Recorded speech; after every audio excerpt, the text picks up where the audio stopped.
Neste nosso sexto painel do seminário, nós vamos discutir transparência fiscal. Está com o tempo hoje um pouquinho mais solto, mas estamos aqui na informalidade, nem convidei, todo mundo vem aqui à mesa. Hoje nós vamos ter como palestrante o Mário Falcão Pessoa, que é o chefe da divisão do Departamento de Finanças Públicas do FMI. Temos na mesa também o Dr. Otávio Ladeira, secretário do Tesouro Nacional, tem uma agenda bastante intensa em Brasília e nos honra aqui com a presença, eu acho que vai ser muito bom para o debate, e o ministro do Tribunal de Contas da União, Véder de Oliveira.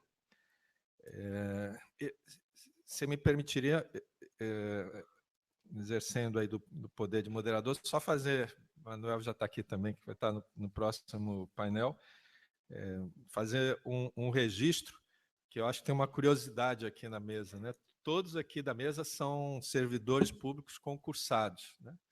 O TCU está em maioria, porque embora de carreira do TCU, tenho certeza que do Tesouro, que eu já fui emendando aqui com pressa. E Otávio não só é secretário do Tesouro, como economista do Tesouro, técnico, colega nosso de muito tempo. E o ministro Véder tem uma curiosidade, até os colegas do exterior estavam me perguntando, a figura do ministro substituto aqui no Brasil, não vai precisar comentar, mas quem comenta sou eu, não devia ser substituto. A regra que vale, a regra que devia valer para o permanente. As pessoas aqui, os dirigentes são escolhidos em parte pelo chefe executivo e aprovados pelo legislativo, titulares.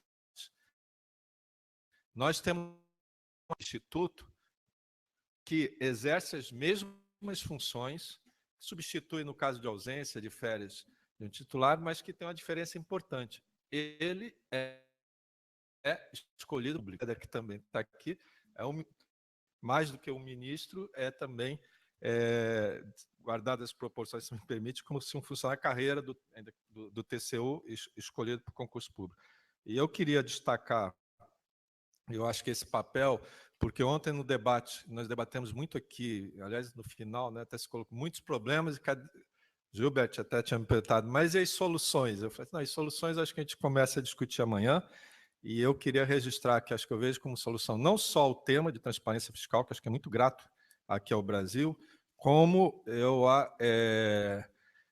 o desafio que técnicos como os que estão presentes aqui nessa mesa têm a enfrentar no Brasil de hoje. Eu tenho certeza que nós temos competência técnica, e com essa competência técnica que a gente vai poder assistir aqui nesse painel, como em outros, o Brasil vai conseguir superar as dificuldades que ele está atravessando. Bom, já me alonguei aqui um pouco mais, queria passar a palavra ao Mário, tanto pode falar aqui, quanto pode falar ali no púlpito, que vai nos trazer a visão do fundo e, sobretudo, também a experiência internacional em torno da questão da transparência fiscal. Mário. Muito bom dia a todos. Prazer estar aqui na Fundação Getúlio Vargas. O FMI tem, como parte da política de integração internacional, também trabalhar com as academias, né, de modo a fomentar a discussão sobre temas que são relevantes para a formulação de políticas públicas. Então, nós estamos muito contentes de estar aqui e poder discutir com pessoas tão importantes esses temas que são importantes não só no Brasil, mas também no resto do mundo. Ontem nós tivemos uma discussão sobre o diagnóstico das situações, e hoje a gente vai tentar mostrar um pouco quais são as alternativas, né, para resolver alguns problemas com relação a crises fiscais e forma de tornar mais previsível as políticas públicas. A disciplina fiscal tem se tornado no mundo inteiro um bem público, ou seja, cada vez mais algo que é apartidário e que deve ser colocado como uma função que todos os governantes devem observar. O que o Brasil tem feito nos últimos anos também tem inspirado outros países com relação à melhoria da transparência fiscal. O grande desafio que se coloca é como construir consensos políticos para construir políticas públicas que sejam permanentes. Ou seja, a política governamental ela tem que ser voltada para a resolução de problemas da sociedade, mas existe um grande limitador com relação à implementação dessas políticas se não há estabilidade macroeconômica. Parte das discussões que nós vimos ontem foi que, apesar de existirem modelagens interessantes, por exemplo, trabalhar por programas, trabalhar por resultados, nada disso consegue ser implementado se não existe o pilar inicial básico, que é a estabilidade macroeconômica. Toda a formulação da política de qualquer setor, educação, saúde, segurança pública, depende da capacidade do Estado financiar essas políticas públicas de forma permanente. E como não existem recursos infinitos, a discussão da política pública é uma discussão de priorizações. Se não existe essa discussão de priorizações, acaba que a pressão para aumentar o gasto ele se torna praticamente inadministrável e depois a escassez dos recursos provoca impactos na realização dessas políticas públicas. Nós vamos tratar aqui, conversar um pouco sobre 3 instrumentos que têm sido desenvolvidos mundo afora. Ontem já se falou um pouco sobre isso, e vocês conhecem alguns desses elementos também. A primeira que eu estou chamando genericamente aqui de marco orçamentário de médio prazo, que é um instrumento para ampliar a capacidade dos governos projetarem suas políticas macroeconômicas para o futuro. Ou seja, a visão de que o orçamento, como ele é anual, ele é de muito curto prazo, ele acabou prejudicando muito a capacidade de visualizar as consequências de cada uma das políticas públicas que são realizadas. Na prática, isso é uma grande contradição, porque praticamente todas as políticas públicas têm desdobramentos temporais que avançam mais de um ano. Então, quando a gente está falando de política educacional, nós estamos falando de formação de uma geração que vai ser treinada e capacitada por 15, 20 anos.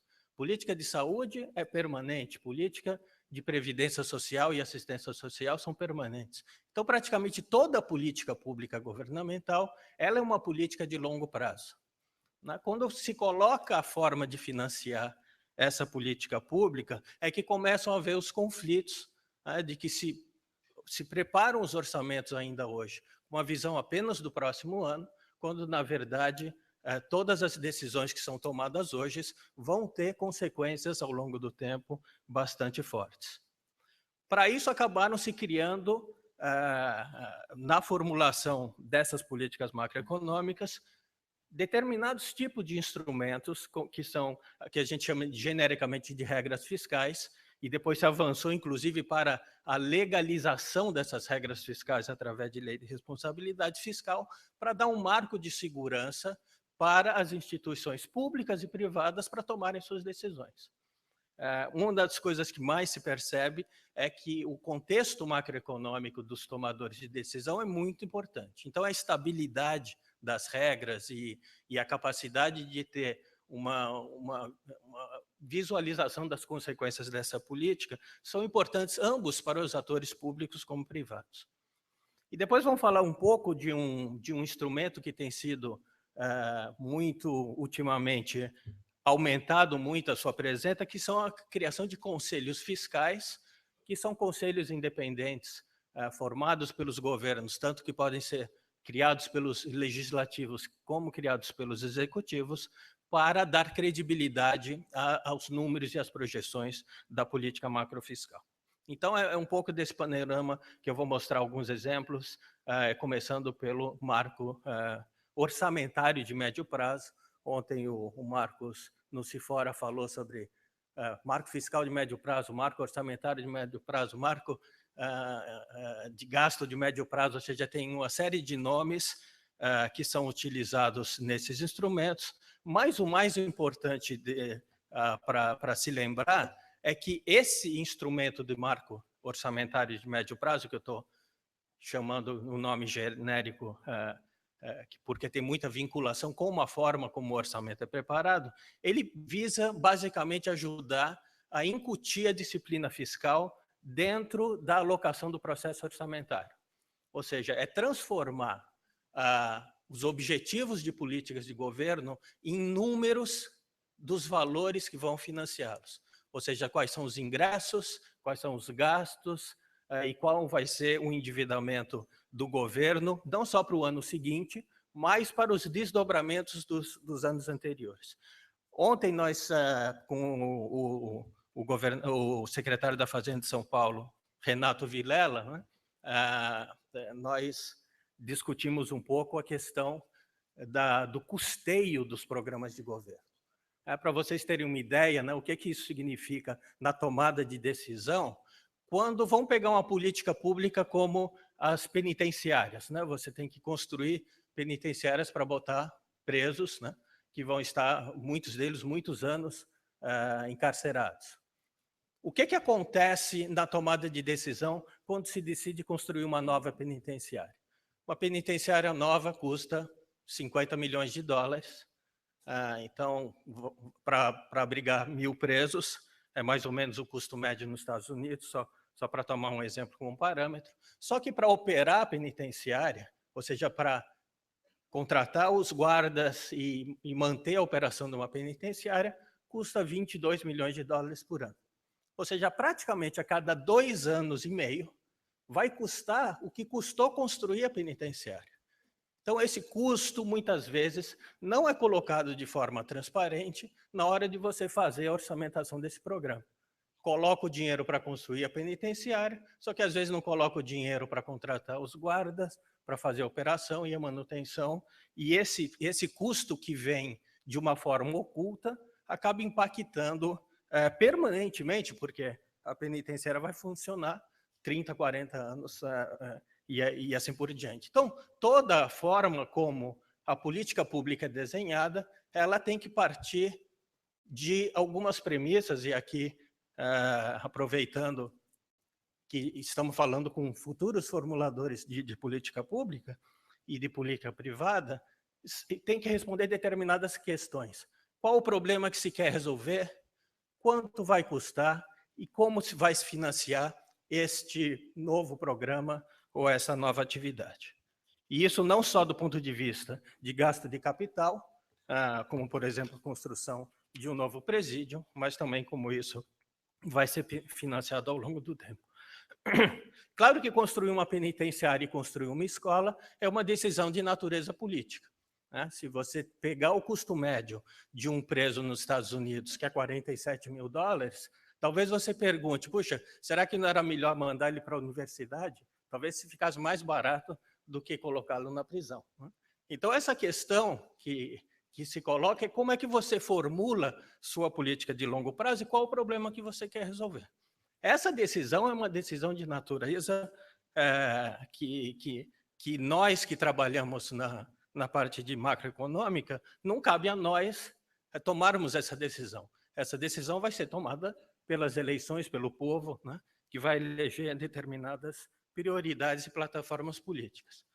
Só que essas prioridades e plataformas políticas muitas vezes têm dificuldades de ser implementadas porque não existe uma clareza entre quanto custa a proposta que está se fazendo e de que forma vai conseguir ser implementada, de tal modo que você tenha às vezes você gera uma frustração com relação a essa implementação das políticas públicas. Então, vamos falar um pouco aqui da forma como os países trabalham essa questão do marco fiscal, orçamentário de médio prazo, iniciando pelas projeções macrofiscais. Ou seja, praticamente todos os países hoje já conseguem fazer projeções de agregados macroeconômicos, crescimento do PIB, inflação, receita, despesa, para pelo menos 3, 4 anos. Muitos países já conseguiram avançar. O médio prazo hoje já está se ampliando. Estados Unidos, por exemplo, Colômbia e El Salvador, só para citar 3 exemplos de níveis de desenvolvimento econômico diferentes, já fazem projeções macroeconômicas de médio prazo de 10 anos. E a pergunta é por que os países estão ampliando o tempo, a temporalidade dessa visão de médio prazo, é que, em função de várias crises, o que tem se percebido é que muitas vezes demora para recuperar a trajetória de estabilidade simplesmente com a visão de 2, 3 anos. Foi necessário essa ampliação para se perceber o impacto da política pública ao longo do tempo. Muitas vezes há uma deterioração nos primeiros anos ainda, porque você está carregando todo o ajuste que você tem que fazer das reformas anteriores, mas, ao mesmo tempo, os agentes políticos querem sinalizar que essa trajetória vai ser de estabilidade e depois, se possível, de retorno ao nível de um nível menor de endividamento, por exemplo, que permita uma sustentabilidade da política fiscal ao longo do tempo. Então, esses instrumentos que começam pela parte do agregado, que é o que a gente chama de marco fiscal de médio prazo, está trabalhando só com os números agregados, ele, se possível, na medida que você vai sofisticando as instituições e os sistemas, permite você baixar um nível seguinte, que é o que se conhece como marco orçamentário de médio prazo, em que você começa a definir tetos de gasto para os ministérios. Então, você começa a setorializar a sua política pública e impor disciplina também a cada um desses agentes setoriais, porque, afinal, o agregado é a soma das partes. Se as partes elas não ajudam a formar uma trajetória estável, é muito difícil, no final, você conseguir ter essa disciplina. E países que conseguiram avançar mais, a gente vai mostrar aqui daqui a pouco 3 exemplos interessantes, eles já conseguiram chegar ao nível de programas de governo, inclusive a discussão do que é um programa de governo, ela entrou nesse debate e conseguir baixar o nível operacional, porque é no programa de governo que as instituições conseguem fazer o diálogo com a sociedade. Então, quando se fala de educação, de saúde, ainda é um pouco genérico, mas quando você desce ao nível de programa, você consegue materializar mais os seus objetivos de médio e longo prazo, que em coisas que são entendíveis pela população em termos de entrega de bens e serviços públicos. Ou seja, para chegar nesses níveis do marco fiscal de médio prazo, para o marco orçamentário e para o marco para os programas, necessita o desenvolvimento das instituições que não é simples, razão pela qual há uma queda da quantidade de países que conseguem os marcos agregados, depois os tetos por ministérios e setores, depois os tetos por programas, porque para descer a nível de programa, você realmente necessita de uma capacitação e de uma permanência, de uma certa estabilidade, que muitos países ainda não conseguem descer esse nível.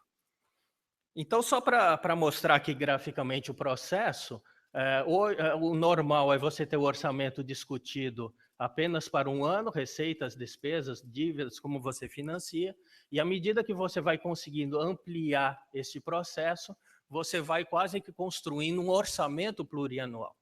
Um país aqui muito perto do Brasil, que é o Uruguai, ele aprova no começo do governo um orçamento para 5 anos. Então, você já consegue ver todos os programas que vão ser executados têm a mesma abertura orçamentária, não só o primeiro ano, mas todos os outros 4 seguintes, de tal modo que todos os agentes econômicos e sociais consigam perceber o que se espera que aconteça nos próximos 5 anos.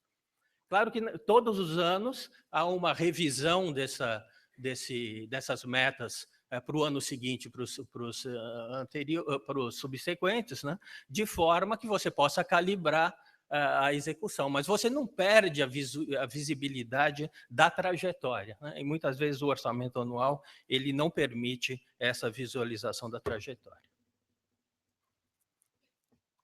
Um primeiro instrumento que ontem foi aqui falado um pouco é a forma como o orçamento é construído, né? Tradicionalmente, no passado, o orçamento se fazia da seguinte maneira: os ministérios apresentavam suas demandas, baseado naquilo que eles entendiam que deveriam fazer, sem a identificação de partida de um teto estabelecido para eles, e, portanto, eles pediam muito mais do que o Estado tinha condição de financiar. Acontece que essa discussão, quando você já fez a demanda e apresenta a sua reivindicação para a discussão no Ministério das Finanças, ele acaba tendo, o Ministério das Finanças, dificuldade de trazer o custo do que se propôs para um valor que seja financiável.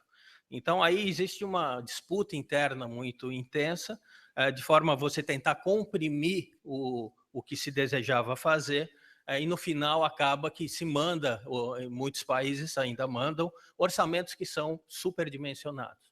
Ou seja, existe uma expectativa exagerada de receitas e uma subestimação dos custos das despesas. Então, você já sai do orçamento com uma peça que não é credível, não é fidedigna sobre a realidade. E você acaba administrando, aqui nós estamos com o secretário do Tesouro do Ministério da Fazenda, ele acaba tendo que administrar o orçamento através do caixa, né? Pelas restrições financeiras, ele tem quase que a inevitabilidade de fazer contingenciamentos e restrições de gastos, porque o orçamento já veio de uma forma impossível de ser financiado da forma como ele foi aprovado. O que os países fizeram para mudar essa realidade, né? Eles inverteram o processo, né? Passaram aqui o Ministério das Finanças, no início do ano anterior, ele sinaliza para os ministérios e diz o seguinte: olha, nossa capacidade de financiamento é 100, e está aqui, eu vou reservar 10 como uma reserva de contingência e vou distribuir os recursos entre cada um dos ministérios, e vocês vão me apresentar uma proposta orçamentária que chegue no valor máximo de 90. Claro que na prática eles não fazem isso, eles querem um pouco mais, mas a negociação então passa a ser em relação ao teto real financiável pelo Ministério das Finanças. E aí as decisões são priorizadas dentro de uma discussão de gabinete feito pelo presidente e os ministros, na tentativa de talvez dar um pouco mais, um pouco menos para algumas unidades, de forma a preservar duas coisas importantes. Primeiro, o teto da despesa ele tem que ser um teto financiável. A responsabilidade fiscal não é só do Ministério das Finanças, é uma responsabilidade de todos os ministérios, de todos os setores governamentais. Então, a disputa interna ela tem que ser feita em cima de discussões de prioridade de política pública, e não de uma pressão para se gastar recursos que não estão disponíveis. E outro ponto importante, que vocês vão ver nos slides seguintes sobre a experiência dos países, a manutenção de uma reserva de contingência, que é outro problema na maioria dos orçamentos. Como você ocupa todo o espaço orçamentário e muitas das vezes você já extrapola de início esse espaço, quando acontece qualquer coisa fora da normalidade, e todo ano acontece alguma coisa fora da normalidade, não existe a possibilidade de um mundo ser perfeito durante todo o exercício, a consequência é que quando ocorre a crise, todos os ministérios são impactados porque tem que ter o gasto, a autorização de gasto reduzida de uma forma fora do seu planejamento. Ou seja, os formuladores de política tinham previsto ter um determinado recurso, mas eles estão permanentemente sujeitos a serem impactados por situações de incapacidade de financiamento, seja temporal ou seja permanente das políticas que eles imaginavam. Então, existe uma ineficiência de partida enorme, porque não há segurança com relação à capacidade de financiar os programas. Citar 3 exemplos aqui para vocês que são interessantes. O caso da Suécia, por exemplo, ele pega o orçamento do ano anterior como base, que já é um orçamento feito com uma clara identificação de uma reserva de contingência, e a discussão sobre os planos para os 3 anos seguintes, ele é feito a partir de uma manutenção de uma reserva de contingência que garanta que, primeiro, os agentes públicos eles sabem que terão quase que 100% de chances de obterem aquele recurso orçamentário para os próximos 3 anos, dentro daquilo que foi autorizado na discussão orçamentária de médio prazo. Então, todos os agentes públicos sabem que poderão contar com muita solidez com esses recursos que foram colocados. Por quê? Porque eles todos conseguem verificar que existe uma margem de manobra dentro da própria definição do desenho da política macroeconômica que permite antecipar e ter uma capacidade de resistir a choques, que normalmente são choques normais, que variam 1%, 2%, por exemplo, de crescimento econômico, pode ter um impacto maior ou menor na receita, mas isso está dentro das expectativas do governo, que consegue fazer esse financiamento das políticas que estão previstas. Isso dá muita capacidade dos ministérios avançarem para o segundo passo, que é verificar como os programas são desenhados e de forma que eles vão ser implementados. Eles têm uma segurança sobre o recurso que vão receber, quase como se fosse automático essa transferência. Todos esses países que construíram esses mecanismos passaram por crises fiscais grandes nos anos 90, nos anos 2000, ou seja, esse aprendizado é um aprendizado também fruto de um sofrimento, né, que é o fato de você ter um desvio de uma política fiscal por impactos externos, por impactos domésticos, né, e a conscientização de que precisam se construir mecanismos de prevenção, de diminuição de riscos e de aumento da previsibilidade. Como os agentes privados, eles norteiam suas decisões baseada na expectativa que eles têm de uma estabilidade da política fiscal, a consequência imediata é que boas políticas fiscais e boa implementação de uma política orçamentária não só ajudam o governo, mas ajuda a iniciativa privada a tomar suas decisões. Então, você cria um clima adequado para permitir investimentos de longo prazo pelos agentes privados, porque sabem que existe uma responsabilidade por parte dos governos, independentemente de que partido seja, de que eles vão conservadoramente tentar o máximo possível garantir a estabilidade econômica ao longo do tempo.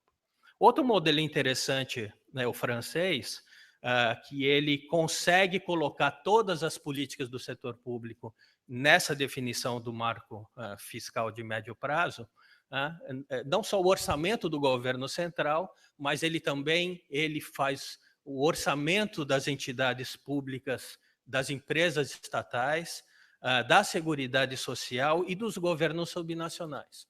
Cada vez mais os países têm não só olhado para o seu orçamento específico, mas o governo central tem tido a responsabilidade de somar todos esses orçamentos de empresas estatais, de governos subnacionais, governos centrais e Seguridade Social, como o grande pacote, né, que seria considerado o setor público, né? E evitar olhar esses setores de forma isolada. Afinal, eles estão encadeados, né? O que ocorre, ontem nós vimos essa questão do encadeamento do processo, o que ocorre no governo central tem reflexos nos governos subnacionais. O que ocorre numa empresa estatal tem reflexo no governo central. Então, todos esses mecanismos estão interligados. Só que o interessante do que a França tem realizado nos últimos tempos é que por que ela fez essa setorialização da forma como cada parte do governo ele é realizado? Porque ele sabe, por exemplo, que existe uma rigidez muito maior no orçamento do governo central, e é muito mais previsível, né? Porque o governo central ele acaba pagando salários, fazendo a manutenção da máquina pública e E, de certa forma, ele tem mais controle e capacidade. Então, ao invés de fazer, além de fazer uma meta agregada para todo o setor público, ele também tem metas desagregadas para os subsetores, com níveis de flexibilidade diferentes. Então, com relação ao orçamento do Estado propriamente dito, que é o financiamento dos ministérios e das políticas públicas, como ele tem mais controle, ele tem metas mais apertadas para dar margem, por exemplo, à Seguridade Social, que financia não só as pensões, como financia o sistema de saúde, a ter um pouco mais de flexibilidade. Por que tem mais flexibilidade na área de saúde? Principalmente pelos custos crescentes e da imprevisibilidade de alguns custos dos tratamentos médicos, por exemplo, do custo dos medicamentos. Se surgir uma epidemia, você tem que ter algum tipo de válvula de manobra para conseguir, se eventualmente necessário, expandir o gasto sem necessidade de você comprometer toda a política fiscal. E a mesma coisa como os governos nacionais, dado que o alcance que ele tem com relação às transferências obrigatórias ou discricionárias, ele também pode controlar um pouco a velocidade de descentralização desses recursos e a forma como se discutem a repartição dos recursos com relação aos governos subnacionais. Então, novamente aqui, existe uma visão de médio prazo de 4 anos, existe uma identificação de setores que operam de forma diferente, portanto, você tem sub-regras dentro de cada um dos setores, e você entende o setor público como um agregado que não partes isoladas, mas parte de um mesmo problema. Finalmente, o terceiro exemplo aqui que eu queria mostrar para vocês, que é o da Grã-Bretanha, que já desde os anos 80, com o taticierismo de você impor eficiência ao serviço público, contratualização de relação entre os gestores públicos e o governo, na profissionalização da máquina pública, eles avançaram muito na questão do que eles chamam do valor pelo dinheiro, value for money, não? Que é a relação entre o que o governo gasta e qual o impacto dos indicadores sociais mais importantes. A Inglaterra fez uma coisa muito interessante e um pouco até arriscada, né? Que é usar os grandes indicadores de mortalidade, educação, como parâmetros de medição da sua eficiência da política pública. Claro que vamos pegar o caso da saúde, por exemplo. Não é só o governo central que gasta em saúde, os governos subnacionais também gastam, a iniciativa privada também gasta, as pessoas também gastam dinheiro em saúde. Se você come melhor, tem uma melhor nutrição, você vai ter um impacto positivo, mas esse não é um gasto direto feito pelo governo. Ou seja, é uma associação entre um resultado de um indicador que abrange muito mais do que a ação feita apenas por um nível de governo, mas que, se você calibrar bem, identificar bem o problema, você consegue ter uma previsibilidade de impacto naquela política pública que seja mais ou menos na direção que você quer indicar. Então, o governo está dizendo, olha, vou aumentar mais 5% aqui do gasto de saúde, com a expectativa de melhorar, de diminuir a mortalidade e melhorar o nível de qualidade de vida das pessoas. Essa é uma associação complicada de ser feita se você só trabalha ao nível dessas duas pontas, o gasto versus os indicadores de longo prazo. Mas aí você vai trazendo para dentro uma discussão de como cada parcela dos setores governamentais e entidades, através de melhor economia dos seus gastos, melhor eficiência na definição dos produtos gerados, né, e a efetividade do produto com relação ao programa, você traz para dentro da administração uma discussão sobre a eficiência do gasto. Tudo isso só consegue ser feito se a base está estabelecida. Ou seja, quem está formulando, quem está lá no dia a dia, trabalhando na execução dos programas, a única forma que ele tem de garantir que ele vai conseguir, pelo menos, entregar o produto que ele prometeu, é que o recurso que ele precisa chegue no momento correto. Então, por isso que, às vezes, os países não conseguem chegar no nível de um bom desenvolvimento de programas e de resultados e de produtos, porque simplesmente não há estabilidade financeira de modo a que ele esteja permanentemente sobressaltado sobre se terá ou não o recurso para fazer aquilo que ele se comprometeu. Então, as pessoas resistem muito a investir na definição de produtos, de metas, de indicadores, porque ele sabe que no mês seguinte pode mudar tudo, e aí todo o esforço que ele fez, ele fica comprometido. Então, essa estabilidade macroeconômica, ela é importante com relação a esse objetivo. Só para aqui mais um rápido exemplo, existem várias modelagens de como fazer isso. Alguns países adotam marcos orçamentais de médio prazo fixos para 3 anos, para 4 anos. Outros preferem fazer rolantes, né? Cada ano você anda para frente mais um ano. Isso depende um pouco da conformação política e da definição como você quer fazer o seu processo orçamentário, ou seja, existem várias alternativas que são viáveis, tanto de uma forma como de outra. Existe uma preferência para concentrar atenção em programas que são mais importantes, até porque os agentes políticos têm muita dificuldade de, por exemplo, comunicar 300 programas de governo com a sociedade. Isso é uma atividade praticamente impossível.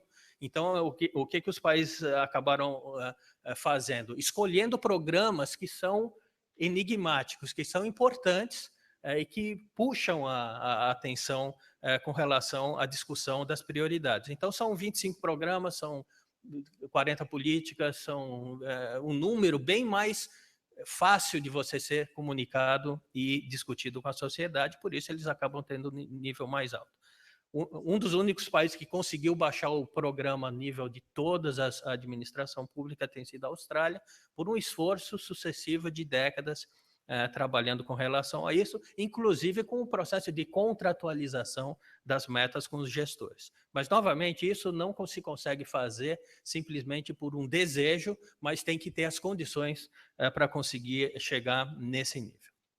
Regras fiscais, basicamente o que a gente quer mostrar para vocês aqui é o leque de possibilidades, o que tem sido colocado como modelos de elaboração de lei de responsabilidade fiscais, que à medida que foram se desenvolvendo, se conseguiu aí montar mais ou menos uma tipologia de 6 situações. Problema da inconsistência temporal, ou seja, o que você promete antes de iniciar a política pública, você tem incentivos diferentes na hora que você vai fazer a implementação propriamente dita. Ou seja, você tem uma expectativa, por exemplo, de ter um crescimento econômico mais elevado e com isso você acaba, se essa perspectiva se frustra, você tem dificuldade de fazer essa implementação e fora de uma margem de indicadores numéricos de déficit, de dívida, por exemplo, você pode tender a exagerar e aumentar o déficit de forma permanente. Por isso se criaram regras fiscais numéricas. Visão estreita de curto e médio prazo. O próprio processo democrático político, ele de certa forma é contraditório, porque a discussão da próxima eleição, ela puxa, ela dificulta você olhar o longo prazo. Então, os formuladores de políticas públicas, eles muitas vezes não levam em consideração os custos de largo prazo. Para isso se criaram os marcos orçamentários de médio prazo, para ajudar essa visualização. Ação coletiva, né? Existe muita pressão setorial, lobby setorial, ou seja, o geral, o global, o agregado, ele nem sempre é priorizado com relação aos setores. Então, para isso, você criou os orçamentos de cima para baixo, que você força que a discussão de priorização seja feita antes do envio da peça orçamentária. Informação assimétrica, ou seja, o que o público conhece, o que os formuladores de política conhecem, o que a sociedade conhece, tem níveis diferentes de informação. Para isso, mais transparência, com mais relatórios publicados sobre a solidez das finanças públicas. Problema de agente principal, né, formulador de política pública e os agentes orçamentários podem ter diferentes incentivos. Ontem falamos aqui das corporações que tendem a pressionar por aumento salarial permanentemente, sendo que não necessariamente a política pública vai melhorar porque existe um aumento salarial. Então, você pode ter aí problemas conflitantes e uma forma de você controlar isso é através de sanções administrativas, financeiras e até penais em alguns casos, para evitar que o interesse individual ele prevaleça sobre o interesse coletivo. E a questão de cláusulas de choques exógenos externos, né, para o qual você precisa de algum tipo de proteção e dar flexibilidade à formulação das regras fiscais através de cláusulas de escape. Ou seja, se acontecer um terremoto e precisar gastar mais, o governo tem que ter essa possibilidade de encontrar essas alternativas de financiamento sem justificando que vai ter que, vamos dizer assim, descumprir a meta fiscal, mas por uma razão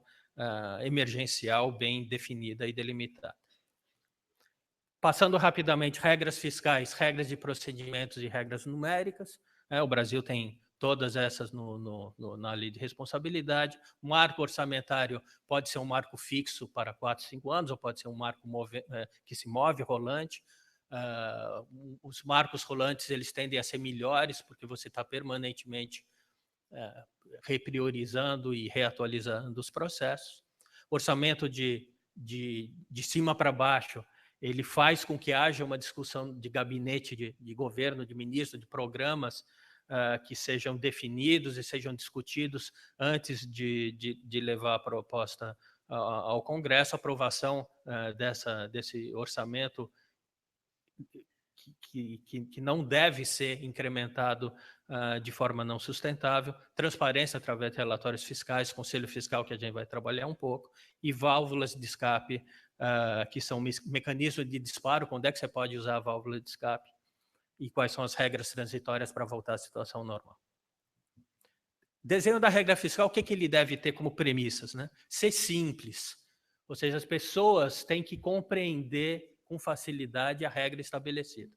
Então, quando se diz, olha, o déficit vai ser 3% com relação ao gasto total, essa é um número muito simples de ser entendido. Às vezes se complicam muito as regras ou se colocam muitas regras que às vezes são internamente contraditórias e difíceis de manejar. Sustentabilidade, ou seja, a regra tem que ser suficiente para garantir que, se cumprida a regra, existe uma probabilidade muito alta de que o desempenho macroeconômico seja garantido, né? Ou seja, a sustentabilidade. Não pode ser uma regra que não tem impacto sobre os grandes agregados. Estabilização, a regra tem que gerar estabilidade no processo. Orientação operacional tem relação com a construção do orçamento. A regra tem que se refletir no orçamento, porque senão você tem um descasamento, como eu comentei, de que o orçamento não tem muito a ver com a realidade macroeconômica que está por trás das premissas construídas. Então, esse descasamento não deve ocorrer. Resiliência da regra, a regra não deve ser trocada a todo momento, porque ela causa incerteza ao longo do tempo, e tem que ser facilmente verificável e comunicado, né? Ou seja, a publicação de relatórios, a confiabilidade nos números, ela tem que ser bastante objetiva. Nesse conjunto de regras que podem ser construídas, existem várias alternativas. Um exemplo interessante que tem sido usado pelo Chile, que é o balanço estrutural. Qual que é o problema do Chile? O Chile, como é um grande exportador de cobre, e o cobre entra como uma receita importante no financiamento da política de governo, né? Mas ele é muito volátil, quer dizer, o preço da commodity do cobre ele sobe e desce de acordo com o mercado internacional, ou seja, não é uma coisa que o Chile consiga controlar. Ele teve que criar mecanismos de proteção. Primeiro, ele criou um fundo de reserva, ele não gasta todo o dinheiro que ele vende, que ele recebe na venda do cobre, quando o preço tá alto, de tal forma que quando o preço baixar, ele tenha um recurso poupado para manter a estabilidade dos gastos das políticas públicas, né? E ele usa o balanço estrutural, ao invés de ele dizer que o déficit máximo vai ser 3%, ele diz o seguinte, olha, no longo prazo vai haver um balanço zero. Nós vamos atuar com estabilidade, podendo flutuar mais ou menos 2% dentro do ciclo econômico.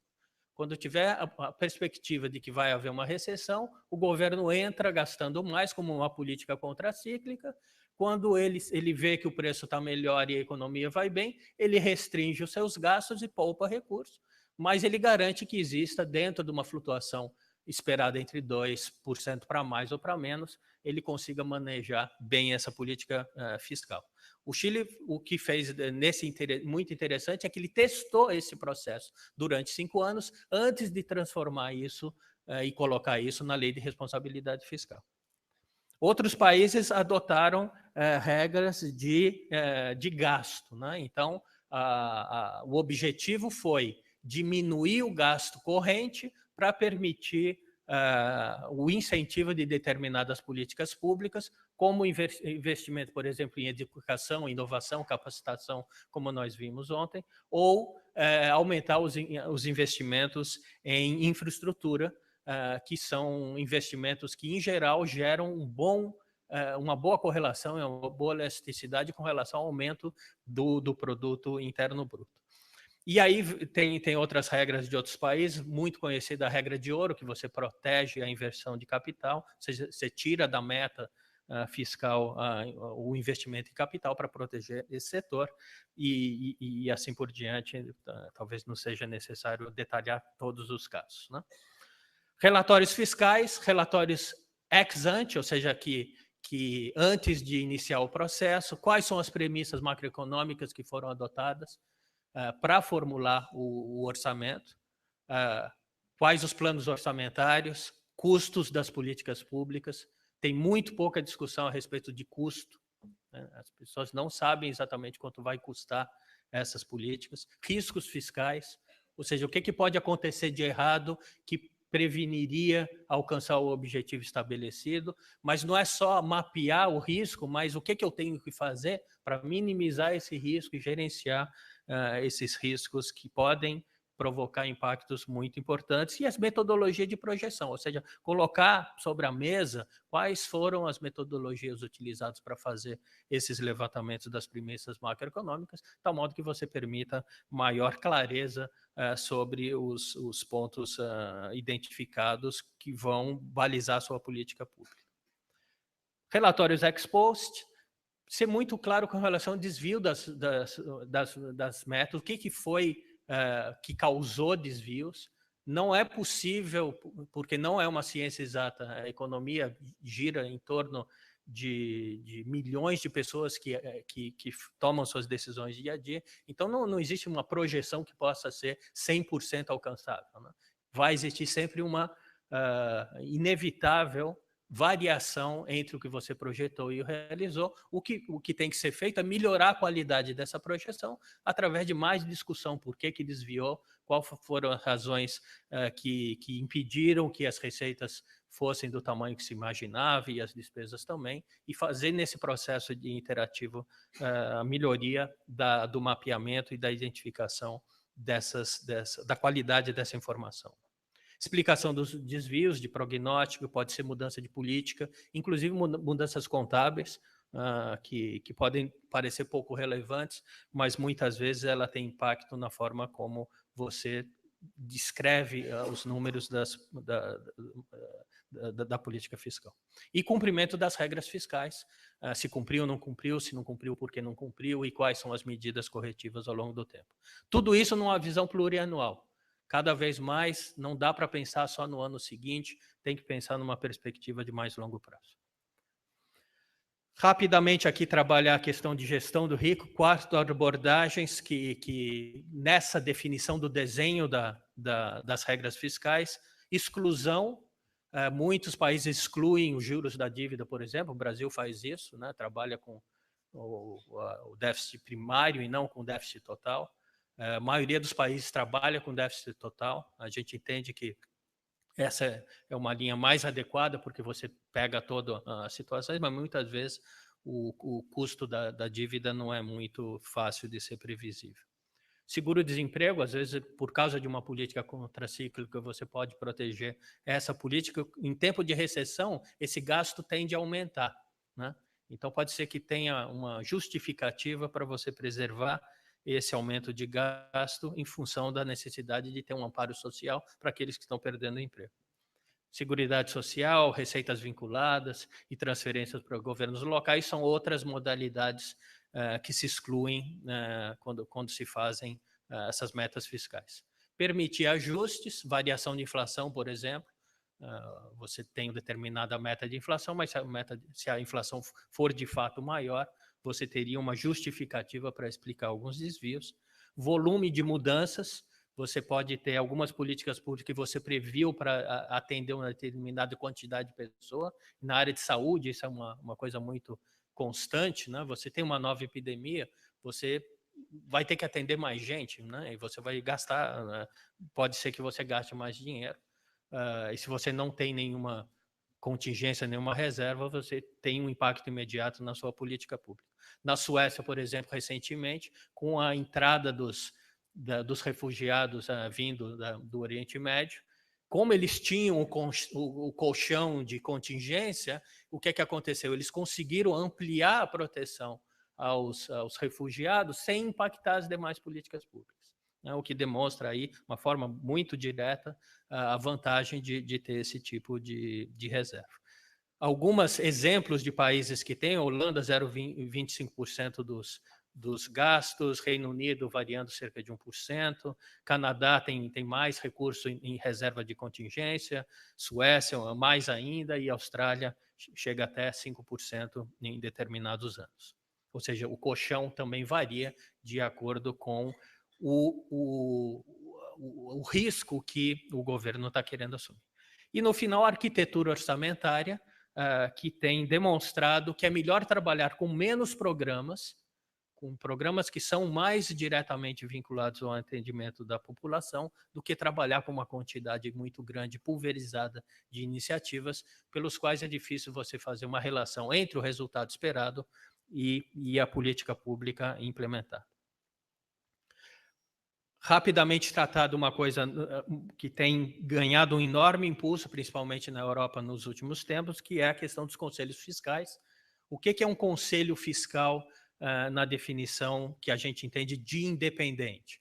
É um grupo de profissionais que são técnicos em economia, que eles têm mandato, em geral, grande, mais do que um próprio tempo de um mandato de governo. Eles têm uma pluralidade de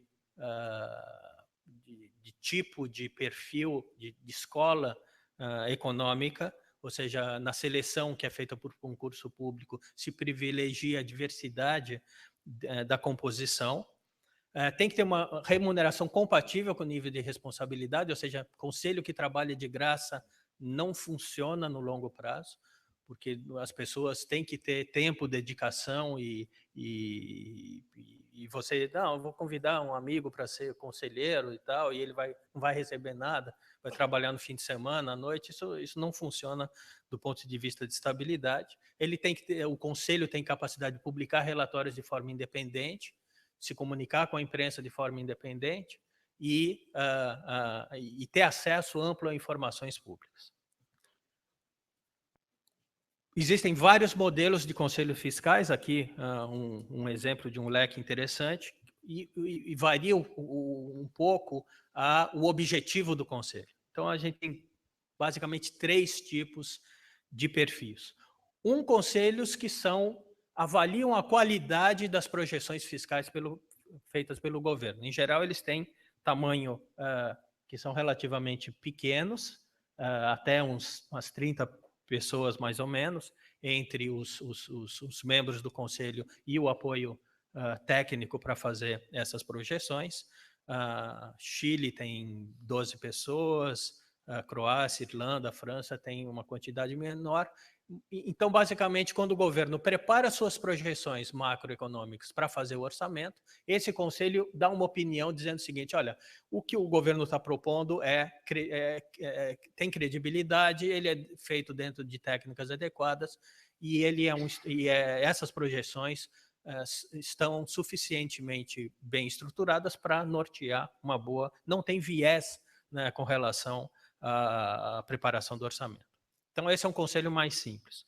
Outros conselhos a avaliação que faz, além de fazer a avaliação das projeções do governo, ele também, a pedido do governo, ele custeia determinadas políticas públicas. Então, o governo diz o seguinte: ano que vem eu vou implementar tal política, eu vou aumentar tal coisa. Quanto isso vai custar?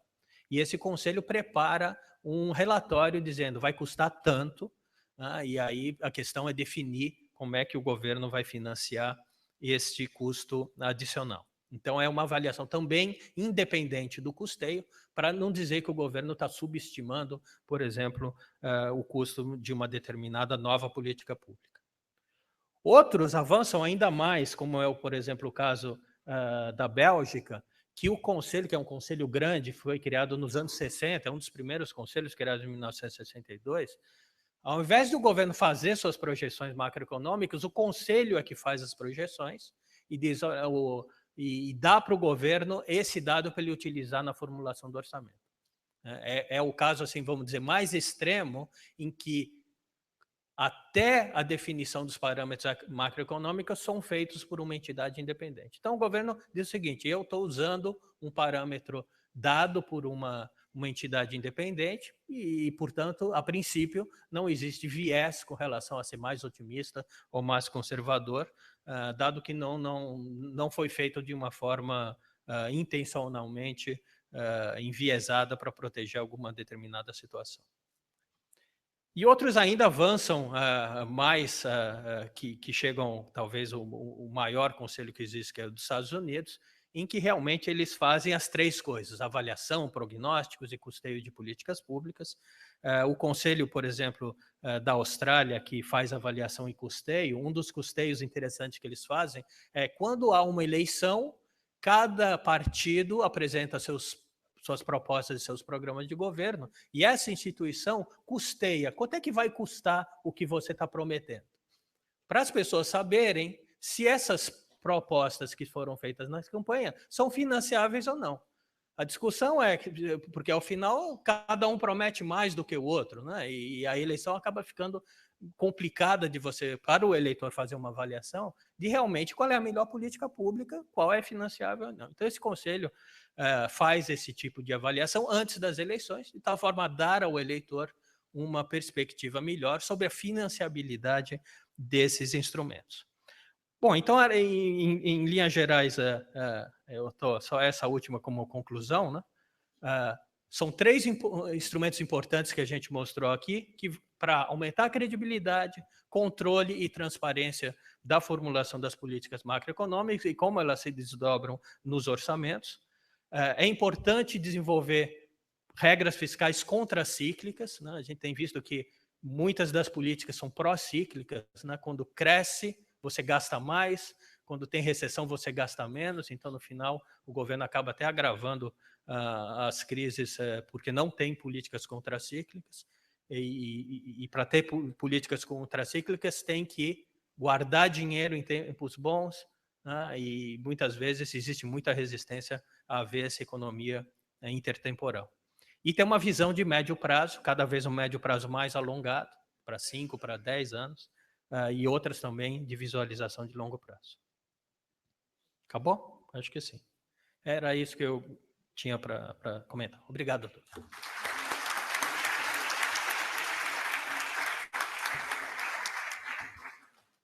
Agradecer pela aula, né, dada aqui pelo Mário.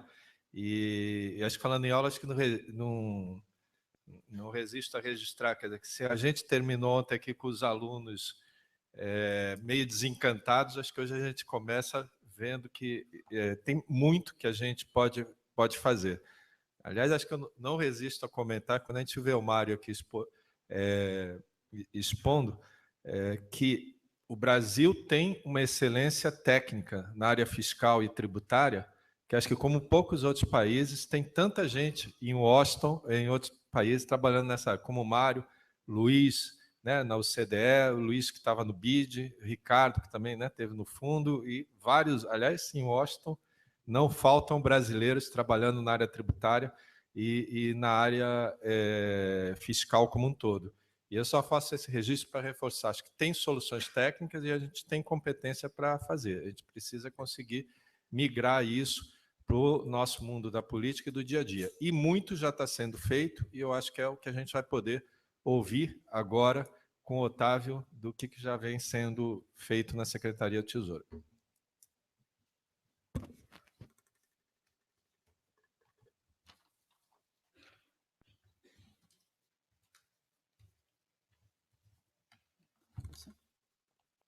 Bom, obrigado a todos pela oportunidade. Aqui no foro do evento está escrito que eu seria comentarista, mas eu pedi meus 20 minutos para palestrar, então, aproveitar essa oportunidade, falar um pouco nessa linha, né, do lado positivo, do que estamos fazendo para fins de transparência das contas públicas brasileiras, e aqui nós vamos colocar que o Brasil está fazendo muito mais do que, às vezes, aparece na imprensa, né? Acho que, ao final, eu gostaria de deixar essa mensagem, então estou antecipando as conclusões. Aqui eu aproveito, roubo o slide do Mário, para falar que o meu foco aqui seria a questão da transparência. Achei interessante esse slide dele, porque ele fala transparência numa ótica que a gente não costuma ter, né? Da importância de você revelar ao público as consequências de sua política, né? E a questão da transparência, que não só apenas, olha, o número que você gasta no Bolsa Família, no FIES, no BNDES, em qualquer programa governamental, é de tantos bilhões. Mas vem a pergunta seguinte: qual é a efetividade dessa política? Haveria outra alternativa que não esta, para esta política? Tudo isso é construído a partir da transparência. Ela é a solução? Não, está longe de ser. Mas ela é um bom começo. Transparência é um bom começo para que as pessoas olhem e comecem a se questionar se aquela política pública, o Mário deu um exemplo interessantíssimo, né? Você fazer a conta de uma política pública durante uma campanha eleitoral, para que aquele futuro governante explique de onde vai sair esse dinheiro, para onde nós vamos, né? Quais são os ganhos que a sociedade vai ter com isso. Isso é interessantíssimo, mas é um nível assim, muito além, mas estamos caminhando nessa direção. Aqui, um pouco de contextualização. Quando a gente fala de transparência, geralmente se foca em orçamento, receitas, despesas, quanto está gastando nesse programa, quanto está gastando naquele programa, mas a questão da transparência é muito além de um orçamento público, né? Existe uma espécie de balanço invisível, né, das contas públicas que não é capturado.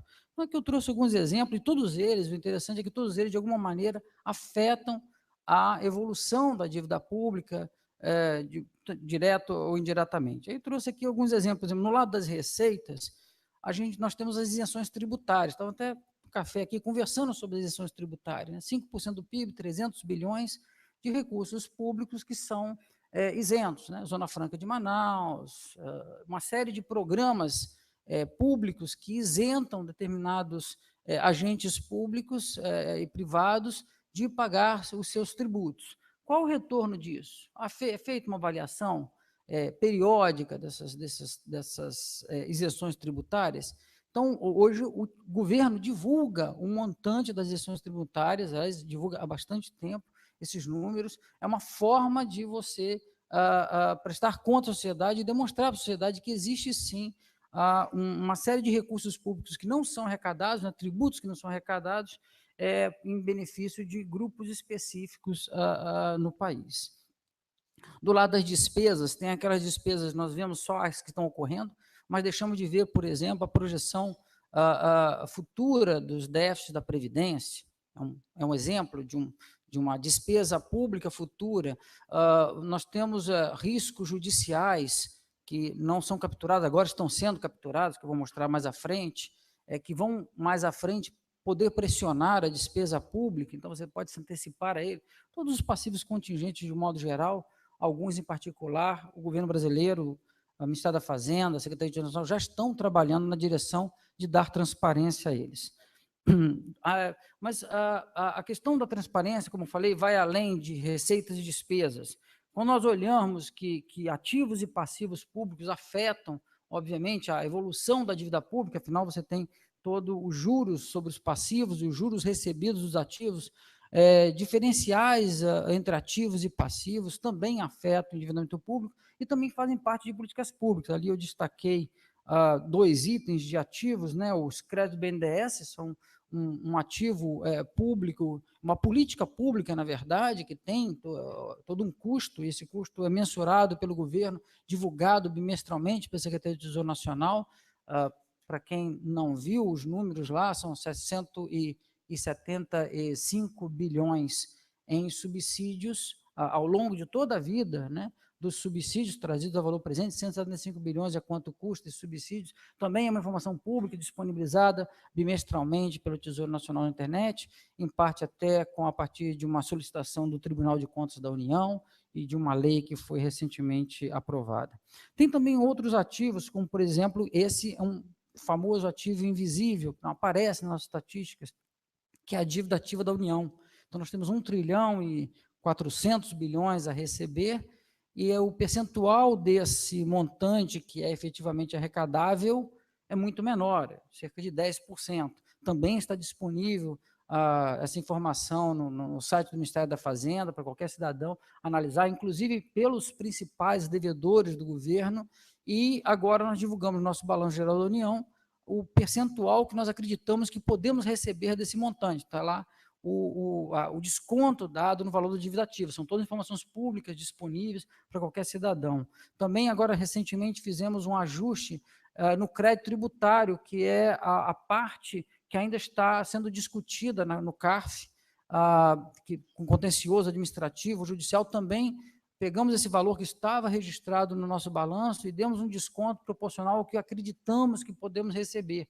Essa informação também é pública, tanto o montante total quanto o desconto dado pelo governo federal. São esses movimentos em relação à transparência que vão muito além de determinações legais e que são apresentados pelo governo para a sociedade para avaliação. Nem sempre ganham o destaque na imprensa que nós gostaríamos, mas estão lá disponíveis para quem quiser fazer a avaliação. Então, a primeira mensagem que eu gostaria de dar é a avaliação de políticas públicas vai muito além da avaliação de receitas e despesas governamentais, um foco no orçamento. A visão tem que ser muito mais ampla para termos uma ideia geral das políticas públicas.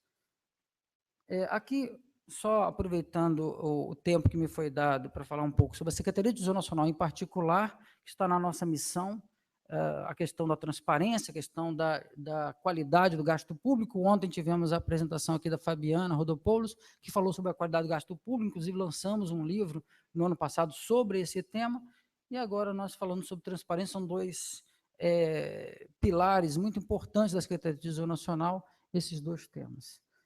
Aqui, por 3 slides, eu apresento toda a evolução de documentos divulgados, estatísticas divulgadas pelo Tesouro Nacional, pelo Ministério da Fazenda, mas aqui eu queria destacar, na verdade, aí viria a segunda mensagem, a mensagem de que transparência ela tem que estar dentro da cultura do serviço público, do setor público, ela não pode estar numa determinação legal.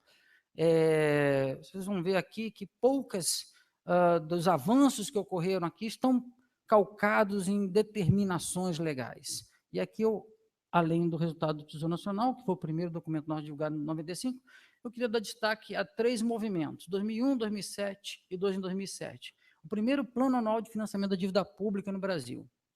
Divulgamos em 2001, sem nenhuma determinação legal, por compreensão dos gestores da dívida pública, de que era necessário ter um documento que divulgasse nossos objetivos, diretrizes, metas para o final do ano, para onde queremos ir com relação à composição da dívida pública, para onde queremos ir com o estoque da dívida pública, com prazo médio, com custo médio da dívida, todas essas informações, desde 2001, divulgadas em um documento. Em 2007, resolvemos separar esse documento em 2. Ele sempre era conjugado num único documento, o que pretendemos para o exercício e o que fizemos no exercício anterior. Passamos apenas a abrir. Então, 2007 não é que nós iniciamos o relatório anual naquele ano, mas sim que nós abrimos em 2 documentos. Então, nós tínhamos um prospectivo e um retrospectivo fazendo análise. E em 2007 também lançamos o relatório mensal da dívida, que se alinha com todos os indicadores dos demais relatórios.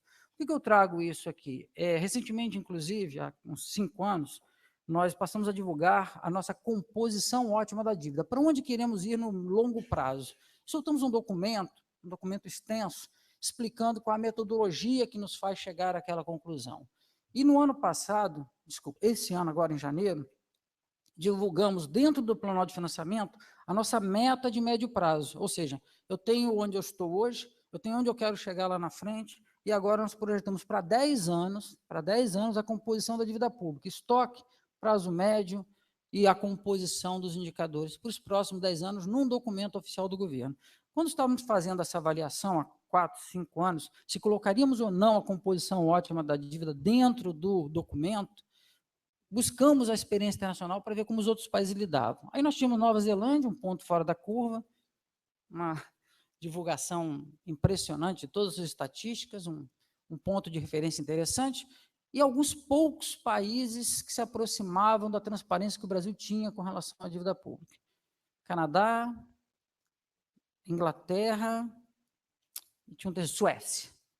São os países que mais têm esse tipo, essa construção e esse grau de transparência com relação à divulgação das suas estatísticas de dívida pública. Então, o Brasil está bastante avançado. E em 2008, nós lançamos o livro Dívida Pública, a Experiência Brasileira, justamente contando a nossa história, e com o apoio do Banco Mundial, traduzimos para o inglês, enviamos para vários países, aí, né, com muita alegria, vimos muitos países utilizando a nossa experiência como referência deles. Hoje nós vemos países da América Latina muito avançados na gestão de dívida pública justamente por causa disso.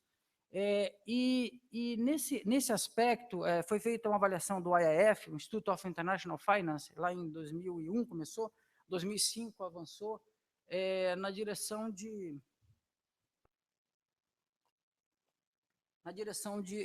avaliar se um país tem condições, se o gestor da dívida pública é transparente ou não. O Brasil ganhou 28 pontos naquela época, era 28 pontos o máximo. De lá para cá, o indicador foi evoluindo, chegou a 35 pontos. O Brasil, hoje o indicador tem 42 pontos possíveis de ser alcançado, o Brasil é 41. Tem a pontuação de 41.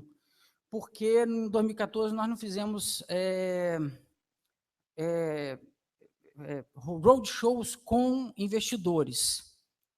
Agora, em 2015, nós voltamos a fazer roadshows com investidores, então voltaremos a ter 42 pontos, a pontuação máxima nesse indicador. Então, dentre os países emergentes que são avaliados pelo IIF como aqueles que têm maior transparência na divulgação dos seus indicadores de dívida pública, da gestão da dívida pública, o Brasil está entre os mais bem avaliados. Aqui nós temos de destaque o livro que eu mencionei, de avaliação do gasto público, divulgado no ano passado. Antes dele, no mesmo ano, nós divulgamos o PECASP, que é o Plano de Contas Aplicado ao Setor Público. Esse plano de contas é bastante interessante, porque ele nos ajuda a padronizar as estatísticas fiscais. Quem monitora de perto as estatísticas fiscais de estados e municípios sabe o quanto é importante você ter uma estatística padronizada para que você possa comparar. O José Roberto mesmo é um grande estudioso desse tema, né? Sabe o quão difícil é. Então, um plano de contas aplicado ao setor público é um avanço bastante interessante quando nós queremos, e o Tesouro Nacional tem essa responsabilidade de buscar a padronização. Nós somos órgão central de contabilidade do setor público, então a divulgação é muito importante para essa padronização. Em 2015, como eu falei, lançamos o livro Dívida Pública, o livro da avaliação da qualidade do gasto. Desses pontos todos que eu listei, eu gostaria de dar um destaque para dois temas. O Balanço Geral da União, de 2015, ganhou um certo destaque na mídia, porque o valor se apresentou negativo, significando que nós temos mais passivos do que ativos, o que não é nenhuma novidade, mas, por um acaso, esse indicador ganhou um certo destaque, e aí eu gostaria de fazer a explicação do quão importante é esse documento para a transparência das contas públicas no Brasil, porque o indicador hoje que nós temos no Brasil que monitora o endividamento público é o dívida líquida do setor público, né, e o dívida bruta do governo geral. São dois indicadores divulgados pelo Banco Central, dívida líquida do setor público e dívida bruta do governo geral. São indicadores financeiros, eles têm ativos e passivos financeiros. Mas, como eu falei, o mundo do setor público vai além, né, dessa visão mais restrita. Nós temos alguns passivos importantes que não são considerados nem no dívida líquida do setor público, nem no dívida bruta do governo geral, como, por exemplo, os passivos atuariais, os déficits atuariais da Previdência Pública, da Previdência Privada e dos militares, como, por exemplo, os riscos associados a demandas judiciais, como, por exemplo, os precatórios. São 3 exemplos de passivos públicos que não estão considerados nas estatísticas tradicionais monitoradas. E do lado dos ativos, um conjunto grande de ativos, entre eles a própria dívida ativa da União, que não são considerados. Então, esse documento, o BGU, ele vai além, vai mais na linha do que o FMI já em 2001, e agora mais recentemente soltou um novo documento, uma ideia de um balanço de patrimônio líquido, onde você considera diversos itens de ativos e passivos para além dos ativos e passivos financeiros. É nessa linha que o Balanço Geral da União vai, e a gente espera que se torne cada vez mais um indicador de monitoramento, de acompanhamento pela sociedade brasileira. Nós estamos com um plano para alcançar, alinharmos plenamente com o IPSAS, né, o International Public Sector Accounting Standards. Então, a gente está avançando bastante rápido. Acreditamos que antes de 2001 nós conseguimos alcançar e nos alinharmos aí com um conjunto de países que já estão bastante avançados nesse tema. Aí um quadro mostrando o quanto nós já avançamos. Então, já há mais de 5 anos, nós consideramos já nas nossas estatísticas do Balanço Geral da União o passivo atuarial do setor privado, né, o da Previdência Social, tá, considerado lá como uma nota adicional, não dentro do balanço. No ano passado, nós incluímos o do setor público, então tem lá, quem quiser, tiver interesse em saber qual é o passivo atuarial do setor público brasileiro, está considerado no nosso Balanço Geral da União, e futuramente incluiremos o dos militares. Ajuste para perdas, então nós já consideramos, como eu falei, no balanço, na dívida ativa da União, né, que são os créditos do governo, né, da sociedade contra tributários, contra os diversos agentes econômicos, está lá o valor, inclusive o desconto aí para o que nós acreditamos que é a parte que é recuperável. Também fazemos outros ajustes para perdas. Estamos incluindo ativos de infraestrutura, já incluímos rodovias, pretendemos incluir até o final de 2021 todos os demais ativos de infraestrutura que nós temos. Fizemos provisões para passivos contingentes recentemente, esse ano, incluímos, salvo engano, 56 bilhões em riscos judiciais, ou seja, riscos onde é provável que o governo perca a ação judicial, aqueles nas quais o governo é possível que o governo perca a ação judicial, que aproximadamente 400 bilhões, mas não é provável, então o valor, o risco de perder é pequeno, é menor do que 50%, então nós colocamos nas provisões, mas não colocamos dentro do balanço, colocamos em notas explicativas. Essas 2 informações já estão disponíveis para a administração pública federal. Falta incluir para as empresas estatais. Então, fizemos uma portaria em conjunto com a AGU, para que eles façam uma avaliação das empresas estatais. Nossa preocupação maior são as empresas estatais dependentes, porque as não dependentes já têm um grau de governança bom o suficiente para fazerem sua própria avaliação e seu próprio monitoramento, inclusive por meio dos conselhos fiscais do Tesouro Nacional, do governo nas empresas estatais. Mas as empresas estatais dependentes é um ponto de atenção, então estamos trabalhando com a AGU na direção de trazer essa preocupação dos riscos judiciais. Informação por segmento e partes relacionadas ainda não fazemos, faremos até 2021. Informação por segmento é simples, é você separar o balanço em subgrupos. Como é que é o seu balanço com as empresas públicas financeiras? Como é que é o seu balanço com as empresas estatais não financeiras? Partes relacionadas é listar, né? Relacionar todos aqueles que têm um relacionamento maior com o governo federal. Aqui o impacto que ocorreu recente, que ganhou mais destaque na mídia, né? Então as pessoas passaram a olhar com mais atenção para o Balanço Geral da União, o que é positivo, ao nosso ver, do ponto de vista de transparência. Nós tivemos uma reclassificação do crédito tributário de 1,1 trilhão, 1.100 bilhões aí de crédito tributário que estavam registrados como ativo e foram descontados. Além disso, 148,7 bilhões que estavam também registrados como ativos do governo e foram dados um desconto aí, porque o risco de conseguir recuperar esse dinheiro não é tão elevado. A renegociação que fizemos recentemente com os estados, trocando o indexador de IGP mais 6 para IPCA mais 4, nos rendeu aí um custo de 60 bilhões para a União.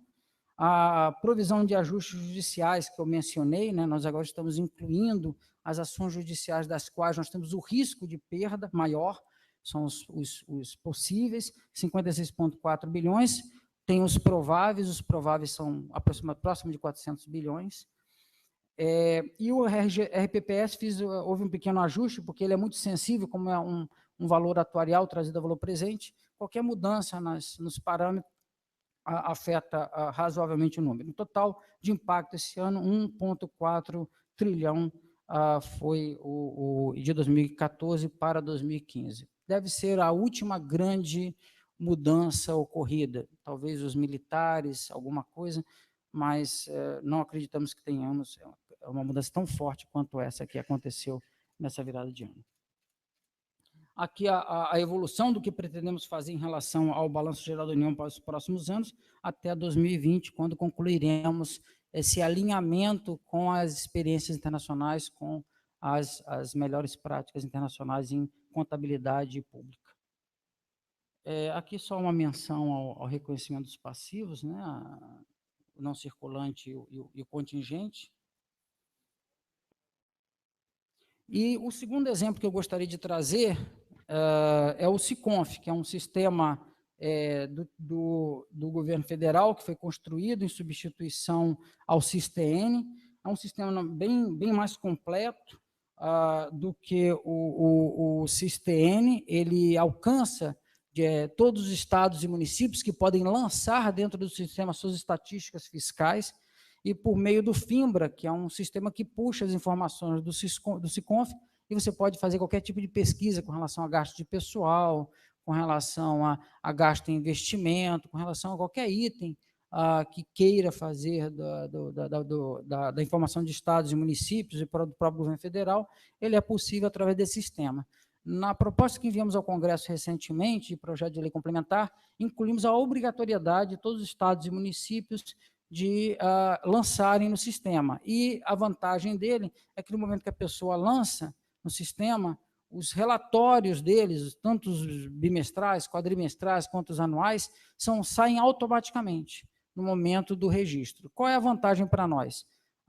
Nós percebemos muitas falhas no registro de estados, imagina municípios pequenos, a dificuldade de você lançar, muitos deles lançam o balanço patrimonial sem desequilibrado, e aí não entendia por que o sistema não deixava lançar, porque o balanço não estava alinhado aos dois lados. Tem também casos de municípios, 2 municípios que têm números idênticos, a não ser que sejam 2 municípios com uma política pública idêntica, mas, surpreendentemente, o mesmo escritório de contabilidade para os 2. Então, esse tipo de ajuste nós estamos fazendo de forma que o sistema capture essas falhas, né, valores negativos, ativos com valores negativos, uma série de ajustes. Então, quando lança no sistema, ele permite você capturar erros e fazer as correções. A informação ela se torna perfeita, não porque ela é autodeclaratória, mas a gente avança bastante na direção de ir aperfeiçoando e permitindo, né, à sociedade fazer um controle dos dados diretamente via esse sistema. Lançamos aí em 2015, tínhamos uma preocupação quando a mudança, né, de um sistema para outro, do FINBRA do SIS-TN para o SICONF, a preocupação de que não haveria tanto declarações enviadas no sistema, toda uma adaptação, mas fomos surpreendidos com a rapidez de aceitação e de lançamento. Na verdade, dobrou a quantidade de entes, de declarações homologadas, né, 36 mil contra 18 mil no ano anterior. E já agora, em 2016, estamos vendo o sistema ainda mais funcional, alcançando ainda mais municípios. Lembrando que o Brasil é um país com 5.500 municípios, 27 estados, né, 26 mais 1. Toda a tarefa de você fazer um trabalho com todo o país é bastante complicado. Temos aí um mapa do Brasil mostrando que já avançamos bastante, a maioria dos estados está acima de 90% lançando dados no SICONF, mas temos um grupo aí que ainda precisa ser trabalhado. Estamos, adicionalmente ao envio para o Congresso Nacional de um artigo obrigando os entes da federação a lançarem um sistema, também conversamos com o Tribunal de Contas da União na direção de, por meio da Associação dos Tribunais de Contas, incentivar os demais tribunais a obrigarem os seus entes da federação a fazerem o lançamento das informações no sistema. Avaliações, eu já mencionei do IIF, né, o Instituto of International Finance faz uma avaliação de países em relação à transparência da divulgação de dados de dívida pública. O Brasil, desde 2005, era o mais bem avaliado. Recentemente, aqui são só os emergentes, são avaliados pelo IIF. Recentemente, perdemos um ponto porque não fazíamos conference calls com investidores. Voltamos a fazer agora em 2015, então devemos voltar aos nossos 42 pontos, de onde a colocação que nós sempre mantivemos aí desde 2005, né, a mais alta pontuação.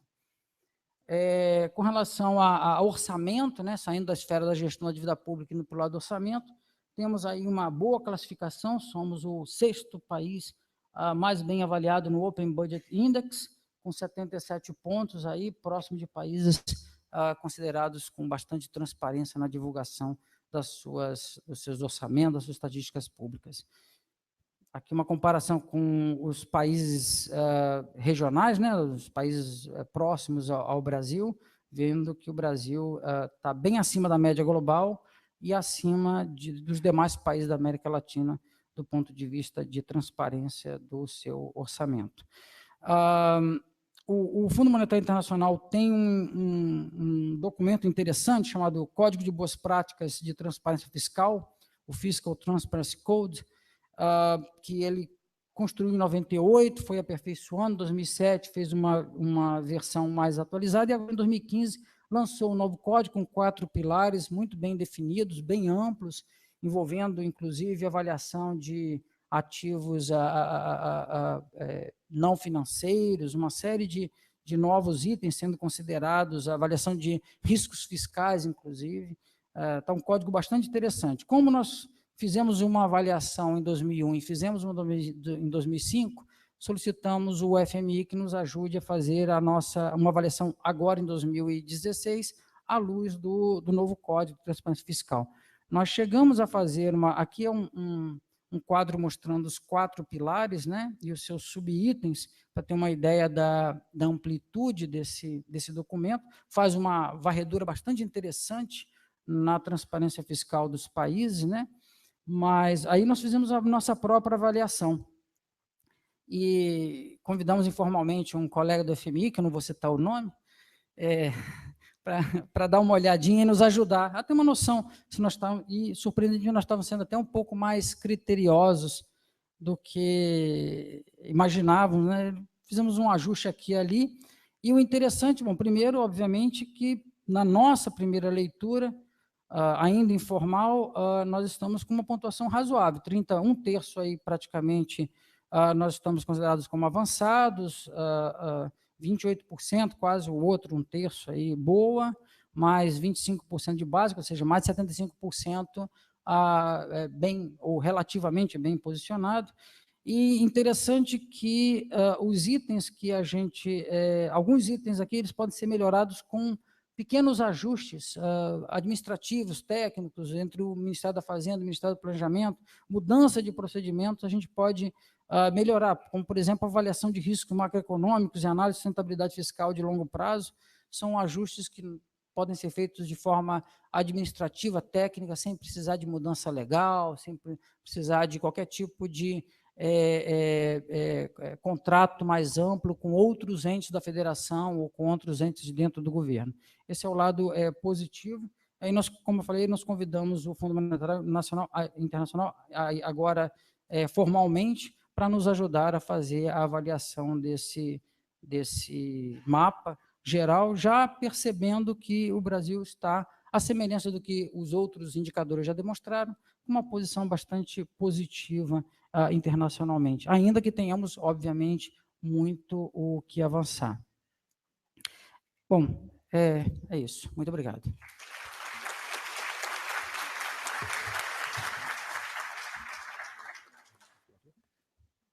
Queria agradecer ao secretário Otávio, né, pela palestra que nos trouxe. Vou convidar agora o ministro Weber para fazer os comentários em relação às duas palestras que nós tivemos aqui hoje.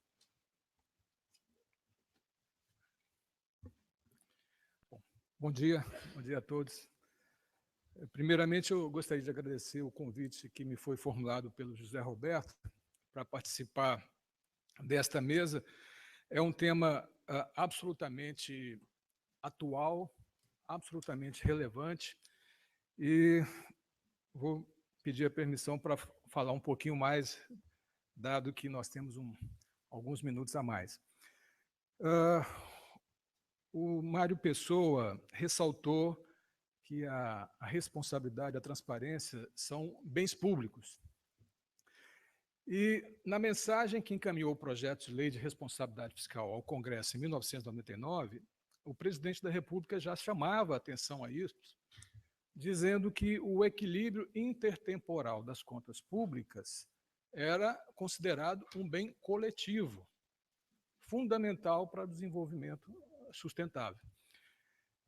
E é preciso manter essa cultura.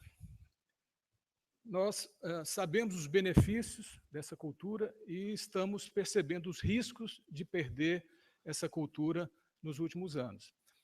E aquilo que parecia estar sedimentado ao longo da primeira década, ela começou a ser posta sob dúvida da sua continuidade, da sua força nos próximos anos. E nós precisamos recuperar essa cultura. O modelo apresentado aqui pelo Mário Pessoa é algo que, de um certo modo, ele está implícito em como se deve gerenciar as finanças públicas. E é de uma complexidade técnica muito elevada. E mais ainda num país como o nosso, que tem um número muito grande de vinculações. Se é um modelo já complexo, se nós estivéssemos falando em um sistema orçamentário baseado num fundo geral apenas, mas um sistema que ainda tem um número muito grande de vinculações, ele se torna muito mais complexo de ser gerenciado. Agora, não dá para pensar em gerenciar finanças públicas de curto, médio, longo e longuíssimo prazo sem aumentar a sofisticação técnica e política do sistema orçamentário. É algo inevitável um desafio inevitável que nós teremos que enfrentar de uma forma muito bem pensada, planejada, gradualista, mas é impossível continuar a pensar, gerenciar finanças públicas sem aumentar a complexidade técnica e, é importante que se diga, política do sistema. E nós vimos isso na Lei de Responsabilidade Fiscal em 1999. Eu trabalhei por 10 anos como consultor de orçamentos na Câmara e no Senado, e, à época, eu integrava o grupo que assessorava o relator da Lei de Responsabilidade Fiscal no Congresso, e foi lá que eu conheci o Zé Roberto. E o Zé Roberto, apenas para fazer um registro, já naquela época ele era muito respeitado. E, de um certo modo, temido, no seguinte sentido: quando o Zé Roberto entrava para uma discussão, todo mundo tinha que estar muito bem preparado para discutir com ele, não, porque eles vinham com argumentação técnica muito forte e defendia muito bem. E, na maior parte das vezes, saía vencedor, ou pelo menos não saía derrotado de modo algum. E o que se observou lá naquela época foi que a LRF significou um choque técnico e cultural. Parecia uma revolução, parecia que nós estávamos tratando de uma nova Constituição, um debate que tomou conta do país, nos meios públicos, na opinião pública, nos jornais, nos tribunais de contas. Foi um momento que, depois desse, nós não vivemos um outro equivalente de reformas estruturais. E a LRF, ela já se mostrava uma lei tecnicamente muito avançada para a nossa cultura orçamentária. E muito do que não foi implementado ao longo dos 15 anos foi porque nós, de um certo modo, fugimos do enfrentamento da complexidade técnica de implementar as regras da Lei de Responsabilidade Fiscal no controle das despesas obrigatórias, no controle da concessão de benefícios tributários, no controle da despesa com pessoal, no próprio controle do resultado primário, porque até hoje nós não temos definido num ato normativo como se apura o resultado primário. Também não definimos limites para a dívida mobiliária da União. Então, os grandes desafios técnicos foram enfrentados no começo, nós saímos de um certo patamar, mas a plena implementação da LRF demandaria uma complexidade técnica e política que nós não enfrentamos. E agora, parte dos resultados do não enfrentamento dessa política começou a aparecer.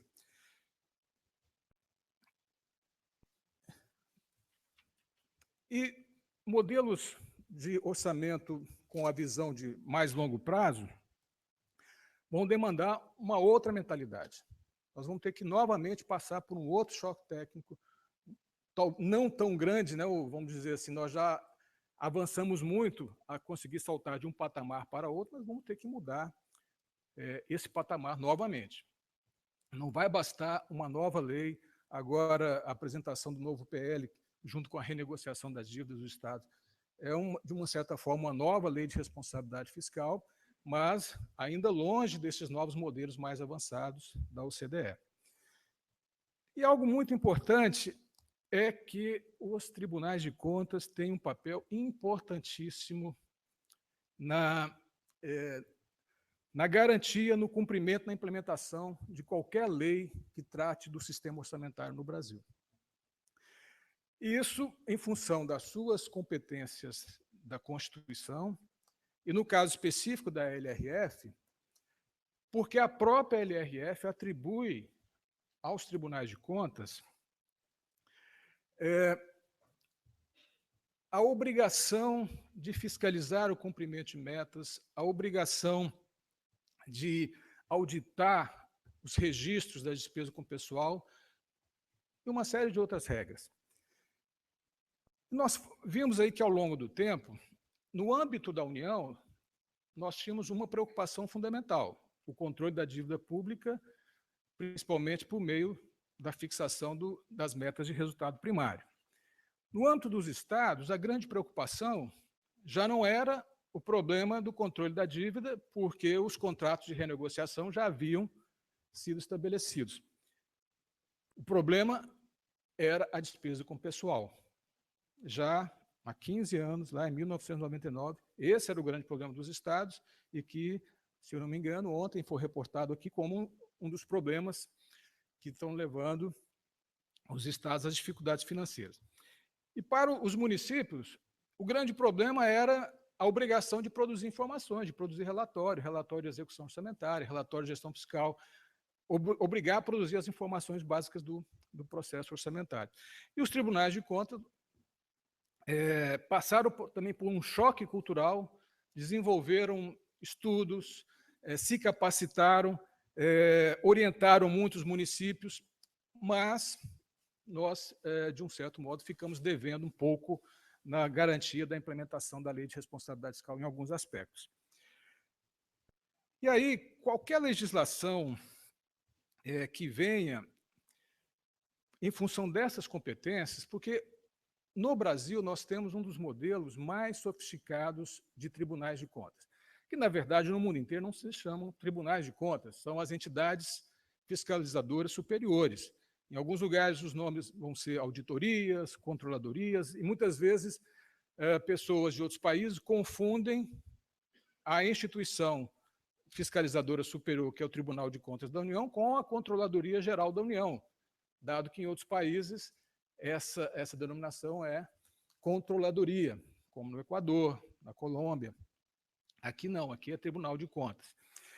E é uma instituição que ainda não é conhecida, ela é muito complexa e não é bem conhecida. O nome leva a se imaginar que se trata de um órgão que está apenas julgando pessoas. Mas não. Desde uma simples irregularidade numa licitação, até o exame da concessão de aeroportos passa pelos tribunais de contas do Brasil. Nós realizamos auditorias orçamentárias, financeiras, patrimoniais, contábeis e operacionais. E dentro do escopo das auditorias operacionais, inúmeros estudos e trabalhos já foram conduzidos para avaliar programas, para avaliar gestão, avaliar controles internos. Então, nós temos uma gama, no âmbito federal, de inúmeros estudos. E aqui eu vou fazer uma pequena digressão para explicar um pouco o que o Zé Roberto mencionou no começo. Também não é conhecido que os tribunais de contas do Brasil são constituídos por conselheiros e conselheiros substitutos e ministros substitutos. Isso vem de 1938, uma lei que, ao estabelecer algumas categorias profissionais dentro dos tribunais de contas, criaram uma figura chamada auditor, nome também que se recebe profissionais dessa área em outros países, e que, naquele momento, era uma denominação que não existia outra igual. Na Constituição de 1988, no artigo 73, parágrafo 4º, menciona-se o nome auditor, que depois foi confundido com outras categorias profissionais que também têm o nome auditor, auditor fiscal, auditor de controle externo, e aí se confundiu, imaginando que os ministros substitutos e os conselheiros substitutos seriam auditores de carreira do tribunal que ascendiam isso. Mas não é assim. O cargo de ministro substituto e o cargo de conselheiro substituto é um concurso específico, com funções de magistrado, regido pela Lei Orgânica da Magistratura, um concurso dos mais difíceis do país, porque envolve conhecimentos de administração, contabilidade, direito, economia, auditoria e o sistema de controle externo. No âmbito dos tribunais de contas, todas as decisões são tomadas a partir da abertura de processo. Então, o parecer prévio às contas do presidente da República é um processo.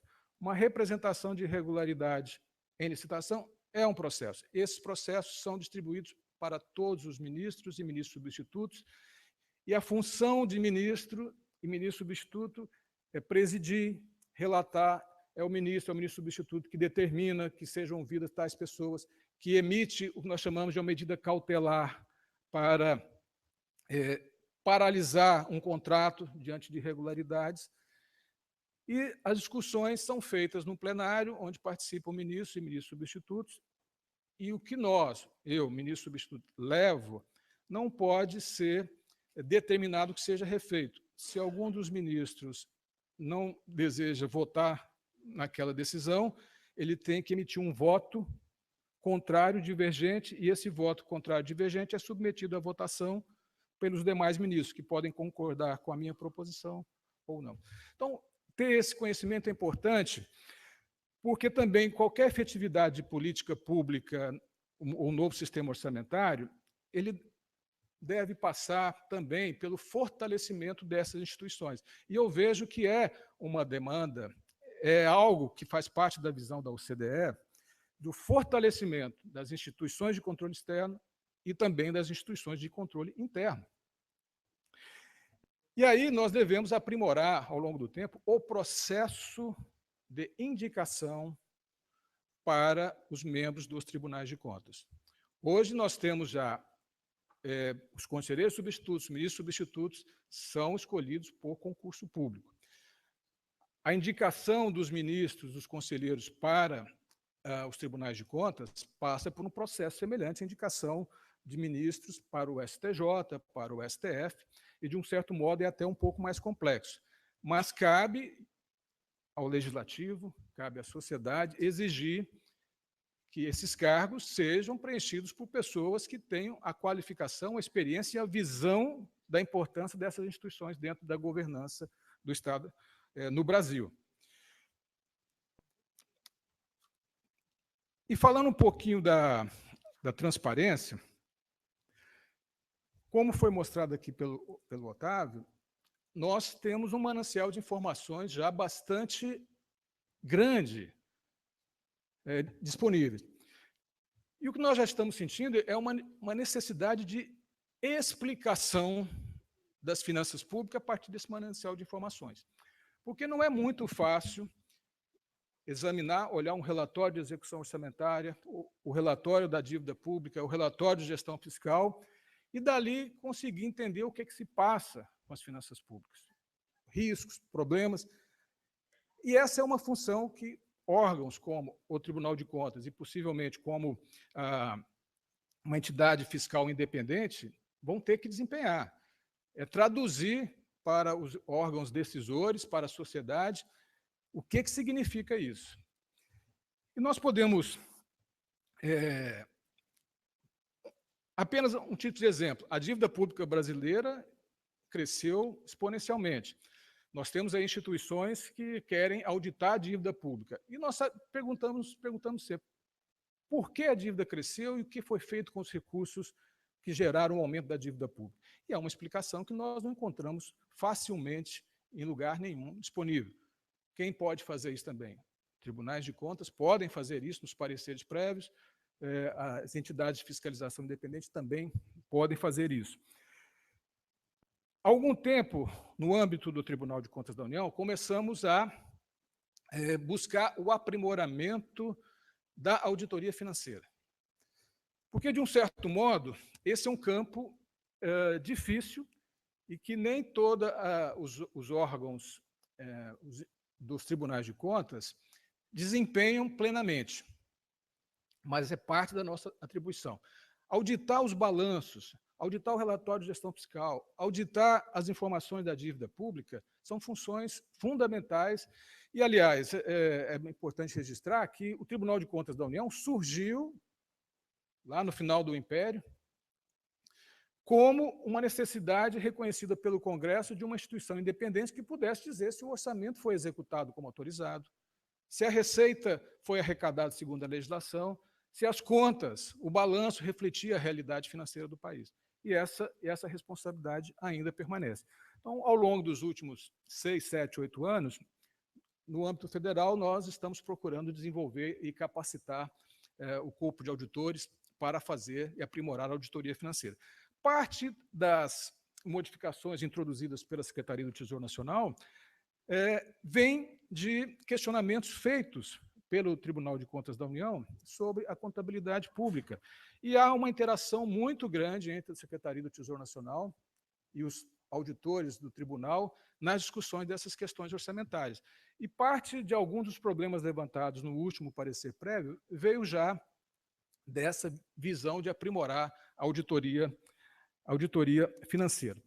De um outro lado, o fato dos estados brasileiros terem caído enormemente nas suas condições financeiras nos últimos 2 anos, revela um outro aspecto que nós também devemos discutir nesses novos modelos e na transparência. Nós não temos a cultura de fazer uma avaliação da estrutura das despesas da Receita que mostrem os riscos a médio prazo e, de um certo modo, nós vivemos sempre no limite. No limite. Tem receita, tem potencial, estamos gastando. Se houve uma queda, mesmo que não seja na magnitude disso aqui, gera um problema fiscal. Nós não temos uma análise de sensibilidade, as despesas obrigatórias têm uma trajetória, nós não construímos esse baseline, que já faz parte da cultura do modelo americano, de outros modelos, e não construímos também um baseline da receita estrutural do Estado. E aí, quando nós dependemos muito da volatilidade, nós não podemos nos comprometer, mas falta essa transparência, falta essa avaliação, falta essa explicitação da situação das contas e das finanças públicas, que nós temos todo o potencial de fazer, mas não temos a cultura de fazer. A nossa cultura é, tendo recursos, vamos utilizá-los. Houve uma quebra na estimativa, começa-se o processo de escamotear as despesas, seja restos a pagar, e, em alguns casos, despesas que não são nem contabilizadas. Alguns estados aí, num certo estado, um governador disse que encontrou 3 bilhões de reais de despesas não contabilizadas. Isso passa por uma total falta de observância das regras que vem de 1960, não é nem da Lei de Responsabilidade Fiscal, né? E parte disso é função dos tribunais de contas procurar detectar essas irregularidades. Então, se isso acontece ainda hoje, né, 15 anos depois da Lei de Responsabilidade Fiscal, nós temos que mudar essa mentalidade, né? Mudar essa mentalidade. Uma outra questão muito importante, e eu creio que todos irão concordar, é que não dá para fazer orçamento sério sem colocar algumas restrições na estimativa de receita. O que nós não temos, né? Nós não temos essas restrições e temos que começar por aí. De algum modo, temos que ter uma margem de segurança nessas estimativas para que elas não sejam totalmente utilizadas. Bom, haveria mais algumas coisas aqui que poderíamos falar, mas em matéria ainda de transparência fiscal, nós temos um amplo espectro de atuação na dívida, nos balanços, nos decretos de contingenciamento, né? Passamos a fazer uma presença mais próxima sobre a qualidade dos decretos de contingenciamento, nos benefícios tributários, que é resultado de uma das causas das nossas dificuldades econômicas atuais, auditorias operacionais que possam ser mais vinculadas à ideia do value for money. E, por fim, como foi muito bem mencionado aqui, nós temos competência técnica, tanto no Legislativo, quanto no Executivo, quanto no Tribunais de Contas, mas qualquer que seja a legislação que venha a ser criada, nós temos que ter um choque político e mental e cultural sobre os novos passos. E isso tem que acontecer no Executivo, no Legislativo e nos Tribunais de Contas, porque no modelo brasileiro, Tribunal de Contas não é órgão subordinado ao Legislativo, é órgão independente com funções fundamentais, seja nas contas públicas em sentido estrito, os demonstrativos contábeis, nas finanças públicas e nas políticas públicas. Sem isso, toda a ideia de transparência do modelo fiscal pode ficar pelo meio do caminho, como ficou a Lei de Responsabilidade Fiscal até hoje. Nós temos um caminho ainda a ser percorrido e um estágio mais à frente, nós temos que investir realmente na divulgação e na prospecção de uma nova cultura, um novo estágio, passar para um novo sarrafo, para que nós realmente possamos não ter recorrentemente esses problemas fiscais que tivemos agora. Muito obrigado.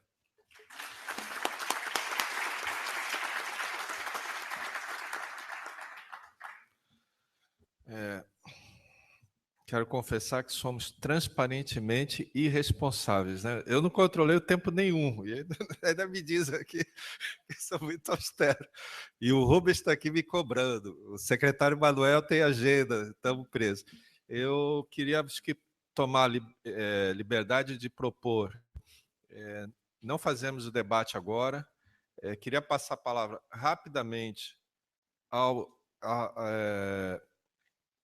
secretário Otávio, ao Mário, não sei se querem fazer alguns comentários finais, porque depois a gente faria um café, nós vamos ter uma nova sessão, em particular, Tereza vai fazer uma visão geral do seminário, e aí a gente faria o debate em seguida, inclusive convidando outros expositores que tivemos aqui nos outros painéis, ontem, que também ficamos com o tempo apertado para o debate, para participar na mesa.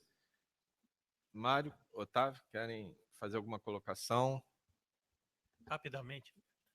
Eu gostei muito do que o ministro colocou de choque, né, e de novo patamar. E realmente eu acho que a oportunidade está presente. A sociedade está demandando melhorias e, como foi dito, existe capacidade técnica e vontade da sociedade de fazer esses avanços. Então, eu acho que o quadro está muito benéfico para essa evolução. Talvez incluir também o judiciário nessa discussão. Seria bom.